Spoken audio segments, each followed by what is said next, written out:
So hello everyone, কেমন আছো? আশা করি খুব ভালো আছো আর আমি খুব ভালো আছি। সো আজকে একটা নতুন জিনিস তোমাদের সাথে শেয়ার করতে চলে এসেছি। তার জন্য প্রথমে একটা পেন্সিল আর কালারিং উল লাগবে। তো প্রথমেই পেন্সিলের মিডিলে উলটাকে দিয়ে কিছুটা পরিমাণ গেঁথে নিতে হবে, যেমন আমার মা গাচ্ছে।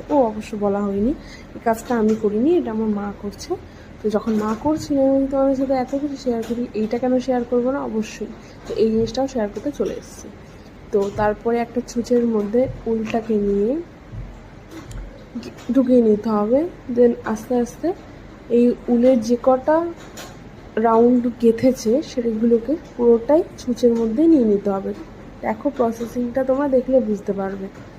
দেন এটা পুরোটা ছুঁচের মধ্যে ঢুকিয়ে নেওয়ার পরে একটা পাপড়ির আকৃতিতে তৈরি করে নট বেঁধে নিতে হবে। দেন একটা একটা করে পুরো পাপড়িটা রেডি করে নিয়েছি। সেই পাপড়িগুলো একটার সাথে আর একটা অ্যাটাচ করে ফুল বানিয়ে তার মিডিলে পুঁথি দিয়ে অ্যাটাচ করে সবুজ রঙের যে দড়িটা দেখলে ওটা দিয়ে দিলেই রেডি হয়ে যাবে আমাদের। দেখতেই পাচ্ছে ফাইনাল।